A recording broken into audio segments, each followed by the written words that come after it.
Heater amps refers to the nominal operating current of the heater under normal conditions. Heater ampacity is the maximum current that the heater terminals can safely carry without overheating or damage. Based on the provided information, you need 3 separate circuits for your system. Firstly, the A/C unit requires a 20 amp circuit at 480 volts, 3-phase. Secondly, heater set 1, connected to terminals L4, L5, L6, requires a 25 amp circuit at 480 volts, 3-phase. Thirdly, heater set 2, connected to terminals L7, lead L9, requires a 25 amp circuit at 480 volts, 3-phase. An alternative option is to consider pulling a single 60 amp circuit and fusing each component as follows. The A/C unit would need a 20 amp fuse. Heater set 1 would need a 25 amp fuse. Heater set 2 would need a 25 amp fuse. However, this option may not be practical or safe, as it would require a large fuse for the A/C unit, which could potentially damage the unit in case of a short circuit. You could feed both the A/C unit and one set of heaters with a single 25 amp circuit, as they will not operate simultaneously. However, this option is not recommended, as it could overload the circuit if both the A/C unit and the heater are turned on at the same time, even if the heater is on a low setting. The safest and most reliable solution is to install 3 separate circuits for the A/C unit and 2 heater sets. If you are running out of breaker space, consider upgrading the electrical panel to accommodate the additional circuits. When dealing with electrical installations, it's crucial to understand the terminology and ratings to ensure safety and proper operation. The terms heater amps and heater ampacity are important for determining the correct circuit protection and wiring for electric heaters. Heater amps, as mentioned earlier, indicates the typical operating current the heater draws during normal use. This value is useful for calculating the expected load on the circuit and for selecting appropriately sized conductors. Heater ampacity, on the other hand, represents the maximum current the heater's terminals and internal wiring can safely handle without sustaining damage from overheating. This value is essential for selecting the correct overcurrent protection device, such as a circuit breaker or fuse. It's crucial to choose an overcurrent protection device with a rating no higher than the heater's ampacity to prevent potential fire hazards or equipment failure. When selecting conductors for the heater circuits, it's important to consider the ampacity of the conductors as specified in the National Electrical Code, or NEC. Table 310.15. B16 and the NEC provides ampacity ratings for various conductor sizes based on their insulation type and installation conditions. The conductor ampacity must be equal to or greater than the heater's ampacity to ensure safe and reliable operation. In the case of the A/C unit and electric heaters, the NEC provides guidelines for sizing conductors and overcurrent protection devices for motor-operated appliances and heating equipment. Article 440 of the NEC covers air conditioning and refrigeration equipment, while Article 424 addresses electric space heating equipment. For the A/C unit, the branch circuit conductors must have an ampacity not less than 125% of the motor's full load current rating, as specified in the unit's nameplate. The overcurrent protection device must also be sized according to Article 440. Typically not exceeding 175% of the motor's full load current rating for inverse time circuit breakers. For the electric heaters, the branch circuit conductors must have an ampacity not less than 125% of the heater's rated current. The overcurrent protection device must be sized according to Article 424, typically not exceeding the heater's ampacity. It's important to note that the NEC also requires that electric heaters be protected against overheating using thermal cutouts or other approved means. These devices are designed to automatically disconnect the heater if it reaches an unsafe temperature, preventing potential fire hazards. In addition to the NEC requirements, it's essential to follow the manufacturer's instructions for wiring and installing the A/C unit and electric heaters. The manufacturer's instructions provide specific information about the equipment's electrical characteristics, wiring connections, and safety precautions. Ignoring the manufacturer's instructions can lead to improper installation, equipment damage, or even safety hazards. When considering alternative wiring options, such as using a single larger circuit to feed multiple components, it's crucial to carefully evaluate the potential risks and benefits. While this option may save space in the electrical panel, it can also compromise safety and reliability. As mentioned earlier, using a single larger circuit requires fusing each component separately.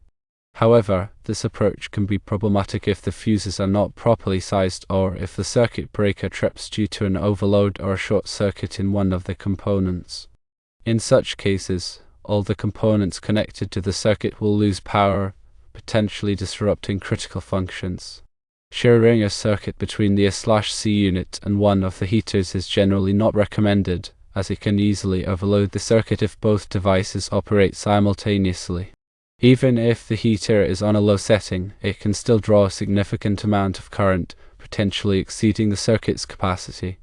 Overloading a circuit can cause the circuit breaker to trip frequently, which is not only inconvenient but also a sign of a potentially dangerous situation.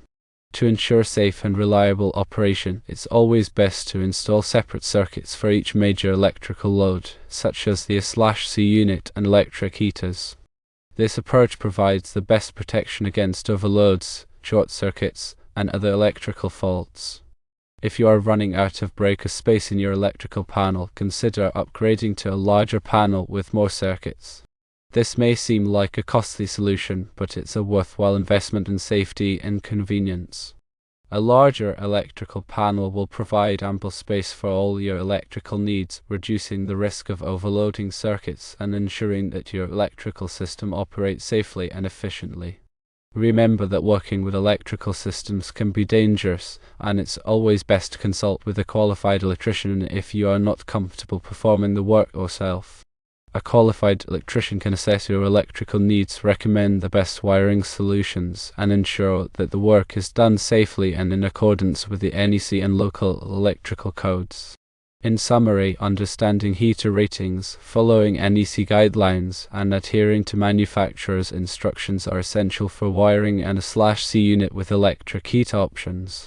Installing separate circuits for each major electrical load is the safest and most reliable approach, providing the best protection against electrical hazards and ensuring the long-term performance of your equipment. When dealing with the 30 kilowatt heater, further considerations regarding the electrical installation are necessary. Firstly, the voltage rating of the heater must match the available supply voltage, in this case 480 volts. Secondly, the heater's current draw needs to be accurately calculated to determine the appropriate conductor size and overcurrent protection. To calculate the current draw of the 30 kilowatt heater at 480 volts, the following formula can be used. Power equals voltage times current times the square root of 3 for a three-phase system. Rearranging the formula to solve for current. Current equals power divided by voltage divided by the square root of 3. Plugging in the values, current equals 30,000 watts divided by 480 volts divided by the square root of 3, which is approximately 1.732. Current equals 30,000 divided by 480 divided by 1.732, which equals approximately 36.1 amps. Since the heater is divided into two sets of terminals, L4, L5, L6 and L7 lead L9, each set will draw approximately half of the total current, which is 18.1 amps, as stated in the provided information. The heater ampacity of 22.5 amps represents the maximum current that each set of terminals can safely carry without overheating. The maximum overcurrent protection device rating of 25 amps is also provided for each set of terminals. When selecting conductors for the heater circuits, the ampacity of the conductors must be at least 125% of the heater's rated current, as required by the NEC. In this case, the heater's rated current is 18.1 amps per set of terminals. Therefore, the conductor ampacity must be at least 1.25 times 18.1 amps, which equals 22.625 amps. Based on NEC Table 310.15. E16 and number 12 AWG copper conductor with a 75 degrees Celsius insulation rating has an ampacity of 25 amps, which is sufficient for this application. However, it is important to consider the termination temperature ratings of the equipment. If the equipment is only rated for 60 degrees Celsius terminations, then a larger conductor size may be required to meet the ampacity requirements. The overcurrent protection device for each heater circuit should be sized according to the heater's ampacity and the NEC guidelines. In this case, the maximum overcurrent protection device rating is 25 amps as specified by the manufacturer. It is important to use a circuit breaker or fuse with a rating no higher than the heater's ampacity to prevent potential fire hazards or equipment damage. When installing the heater circuits, it is essential to follow the manufacturer's instructions and the NEC requirements for wiring methods, grounding, and bonding. The wiring methods must be suitable for the environment in which the heater is installed, and the grounding and bonding connections must be properly made to ensure electrical safety. The NEC also requires that electric heaters be protected against overheating using thermal cutouts or other approved means. These devices are designed to automatically disconnect the heater if it reaches an unsafe temperature, preventing potential fire hazards. In addition to the NEC requirements, it is essential to follow all local electrical codes and regulations. Local codes may have additional requirements for the installation of electric heaters, such as specific wiring methods, overcurrent protection requirements, or inspection procedures. It is always best to consult with a qualified electrician or local electrical inspector to ensure that the installation complies with all applicable codes and regulations. When considering alternative wiring options, such as using a single larger circuit to feed multiple components, it is crucial to carefully evaluate the potential risks and benefits. While this option may save space in the electrical panel, it can also compromise safety and reliability. As mentioned earlier, using a single larger circuit requires fusing each component separately. However, this approach can be problematic if the fuses are not properly sized or if the circuit breaker trips due to an overload or short circuit in one of the components. In such cases, all the components connected to the circuit will lose power, potentially disrupting critical functions. Sharing a circuit between the A/C unit and one of the heaters is generally not recommended, as it can easily overload the circuit if both devices operate simultaneously. Even if the heater is on a low setting, it can still draw a significant amount of current, potentially exceeding the circuit's capacity. Overloading a circuit can cause the circuit breaker to trip frequently, which is not only inconvenient but also a sign of a potentially dangerous situation. To ensure safe and reliable operation, it is always best to install separate circuits for each major electrical load, such as the A/C unit and electric heaters. This approach provides the best protection against overloads, short circuits, and other electrical faults. If you are running out of breaker space in your electrical panel, consider upgrading to a larger panel with more circuits. This may seem like a costly solution, but it's a worthwhile investment in safety and convenience. A larger electrical panel will provide ample space for all your electrical needs, reducing the risk of overloading circuits and ensuring that your electrical system operates safely and efficiently. Remember that working with electrical systems can be dangerous, and it's always best to consult with a qualified electrician if you are not comfortable performing the work yourself.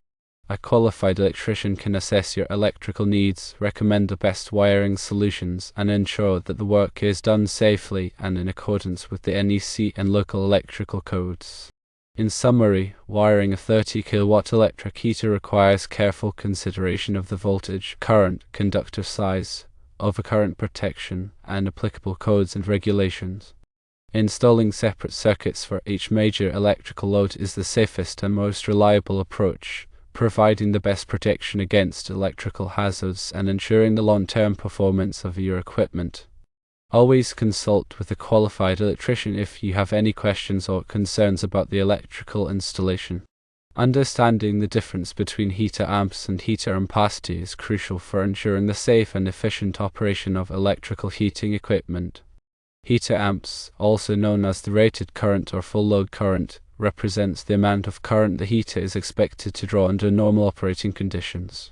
This value is typically specified on the heater's nameplate and is used to determine the appropriate size of conductors and overcurrent protection devices. Heater ampacity, on the other hand, represents the maximum amount of current the heater's internal wiring and components can safely handle without overheating or sustaining damage. This value is typically higher than the heater amps and is used to determine the maximum allowable size of the overcurrent protection device. Using an overcurrent protection device that exceeds the heater's ampacity can lead to overheating, insulation damage, and potentially a fire hazard. It is important to select an overcurrent protection device that is sized appropriately to protect the heater's internal components from excessive current. In general, the overcurrent protection device should be sized no larger than the heater's ampacity and no smaller than 125% of the heater's rated current. This provides adequate protection against overloads and short circuits while allowing the heater to operate normally. In addition to selecting the appropriate overcurrent protection device, it is also important to ensure that the conductors supplying the heater are sized correctly. The conductors must have an ampacity rating that is equal to or greater than 125% of the heater's rated current. This ensures that the conductors can safely carry the current required by the heater without overheating. When installing electrical heating equipment, it is essential to follow all applicable codes and regulations, including the National Electrical Code or NEC. The NEC provides detailed requirements for the installation of electrical heating equipment, including conductor sizing, overcurrent protection, grounding, and bonding. It is also important to follow the manufacturer's instructions for the installation and operation of the heating equipment. The manufacturer's instructions provide specific information about the equipment's electrical characteristics, wiring connections, and safety precautions. Ignoring the manufacturer's instructions can lead to improper installation, equipment damage, or even safety hazards. When working with electrical systems, it is always best to consult with a qualified electrician if you are not comfortable performing the work yourself. A qualified electrician can assess your electrical needs, recommend the best wiring solutions, and ensure that the work is done safely and in accordance with the NEC and local electrical codes. In summary, understanding the difference between heater amps and heater ampacity, selecting the appropriate overcurrent protection device and conductor sizes, and following all applicable codes and regulations are essential for ensuring the safe and efficient operation of electrical heating equipment. Always consult with a qualified electrician if you have any questions or concerns about the electrical installation.